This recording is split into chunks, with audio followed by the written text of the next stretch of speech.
नमस्कार। Lord William Bentinck secondary school द्वारा आयोजित हिंदी की कक्षा में आप सभी का स्वागत है।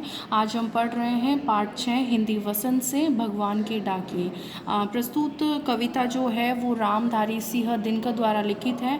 दिनकर जो है वो साहित्यकार, बहुत ही सुप्रसिद्ध साहित्यकार के रूप में हमारे सामने आते हैं। कवि दिनकर का जो जन्म है वो 23 सितंबर 1908 को बिहार राज्य के बेगूसराय जनपद के सिमरिया घाट में हुआ था और इनके पिता जो है वो साधारण किसान थे। इन्होंने स्थानीय पाठशाला से अपनी प्रारंभिक शिक्षा पूरी की। इन्होंने इतिहास विषय में ऑनर्स उपाधि पटना कॉलेज में 1932 में प्राप्त की।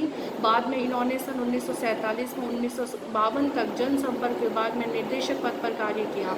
इन्हें 1952 में राज्यसभा के सदस्य के रूप में मनोनीत किया गया और 1964 में ये भागलपुर विश्वविद्यालय के कुलपति बने और इन सभी के बीच इन्होंने बीए करने के उपरांत ही काव्य साधना की भी शुरुआत की और इनकी उल्लेखनीय सेवाओं के लिए इन्हें पद्म भूषण, संस्कृति के 4 अध्याय के लिए इन्हें साहित्य पुरस्कार, साहित्य अकादमी पुरस्कार और उर्वशी कृति पर इन्हें भारतीय ज्ञानपीठ पुरस्कार से नवाजा गया था और इनकी मृत्यु जो है 19 मई 1974 को हो गई थी। इनकी रचनाओं की बात करें तो दिनकर जी जो हैं इनकी रचनाओं में रेणुका, हुंकार, कुरुक्षेत्र, रश्मिरथी, उर्वशी, परशुराम की प्रतिज्ञा, हारे को हरिनाम, रसवंती, संस्कृति के 4 अध्याय, रेती के फूल, मिट्टी की ओर, अर्धनारीश्वर, शुद्ध कविता की खोज, उजली आग, साहित्यमुखी, काव्य की भूमिका तथा देश विशेष आदि इनकी गद्य कृतियाँ हैं। इनकी भाषा शैली की बात करें तो इनकी भाषा शैली सरल, सहज और भावपूर्ण है और इनकी भाषा में तत्सम शब्द और आम बोलचाल के शब्दों का प्रयोग हमें देखने को मिलता है। आइए अब हम पढ़ते हैं भगवान के डाकिए। पक्षी और बादल ये भगवान के डाकिए हैं जो एक महादेश से दूसरे महादेश को जाते हैं। हम तो समझ नहीं पाते हैं मगर उनकी लाई चिट्ठियाँ पेड़, पौधे, पानी और पहाड़ बाँचते हैं।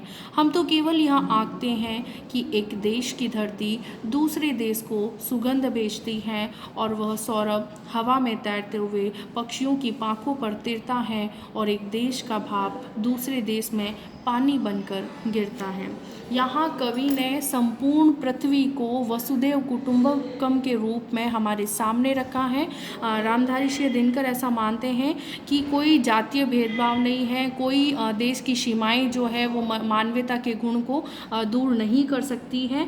जैसा इनके पद के अंदर हमें देखने को मिलता है कि पक्षी और बादल जो है ये दोनों ही क्या हैं, भगवान के डाकिए हैं। इस कविता के माध्यम से कवि जो है वो मनुष्य और पक्षी और बादल के बीच संबंध स्थापित करते हुए उन दोनों को ही वो भगवान का डाकिया बता रहे हैं। डाकिया जैसा आपको पता होगा पिछले अध्याय के अंदर मैंने आपको बताया था, जो डाक लेकर आता है चिट्ठियों की अनूठी दुनिया में भी इस शब्द का प्रयोग वहाँ पर हुआ था और पूरा जो है ये पत्रों को समर्पित पाठ था। इसका जिक्र हमने बहुत ही अच्छे से उसमें पढ़ा था। पक्षी और बादल ये भगवान के डाकिए हैं। यहाँ पर कवि कहते हैं कि बादल और ये पक्षी जो है वो भगवान के डाकिए होते हैं जो एक महादेश से दूसरे महादेश को जाते हैं। महादेश मतलब विशाल देश, एक देश से दूसरे देश की सीमा को पार करके आकाश मार्ग से उड़ करके जाते हैं। हम तो समझ नहीं पाते, अर्थात कवि जो है वो हम संपूर्ण मानव जाति को कहते हैं कि आप जो है सभी बंधनों के मोह में रहते हैं और सीमाओं में बंध कर रहते हैं। ये हमारे अज्ञानता का प्रतीक है और यहाँ कवि जो है वो मानव वर्ग को कहता है कि आप तो नासमझ और अपनी नासमझी के कारण इस बात को ये जो संदेश जो पक्षी और बादल लेकर आते हैं आप उसको समझ नहीं पाते हैं। मगर उनकी लाई चिट्ठियाँ हम तो समझ नहीं पाते मगर उनकी लाई चिट्ठियाँ पेड़, पौधे, पानी और पहाड़ बाँचते हैं।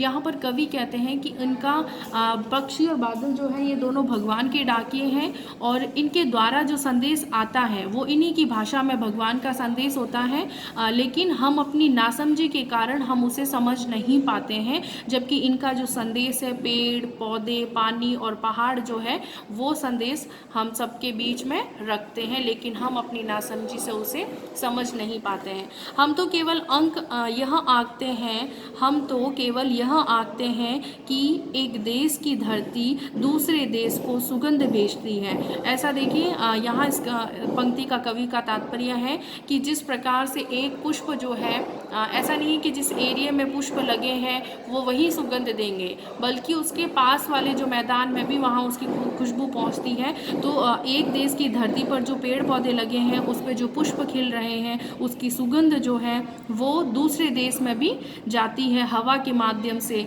तो यहाँ पर पक्षी, बादल अर्थात ये प्रकृति के जितने भी मानदंड यहाँ पर है, पेड़ पौधे, पानी और पहाड़, इन्हें एक संदेश वहाँ के रूप में कवि ने हमारे सामने रखा है। और वह सौरभ हवा में तैरते हुए पक्षियों की पाखों पर देता है, और वो जो सुगंध होती है वो पक्षी जो है आकाश मार्ग से, सौरभ कहते हैं सुगंधपूर्ण हवा जो होती है उसे कहते हैं, और पक्षियों के पंखों के ऊपर तीर्थ। जिस तरह से पक्षी जो है हवा में विचरण करता है स्वतंत्र आकाश में, वैसे ही इनकी जो गंध होती है, जो अच्छी खुशबू होती है, वो एक देश की सीमा से दूसरे देश की सीमा में जाती है। यहाँ पर एकता का संदेश यहाँ पर कवि ने दिया है, और वे ऐसा मानते हैं कि पूरा परिवार जो है, पूरी पृथ्वी जो है वो एक परिवार के रूप में है, और हम ऐसे ही लड़ते झगड़ते रहते हैं, और एक देश का भाप दूसरे देश में पानी बनकर गिरता है। यहाँ बादल के रूप में बताते हैं कि एक जगह से उन्होंने समुद्र से उस पानी को सोख कर भाप के रूप में उसको ग्रहण किया, और वो दूसरे देश में जाकर के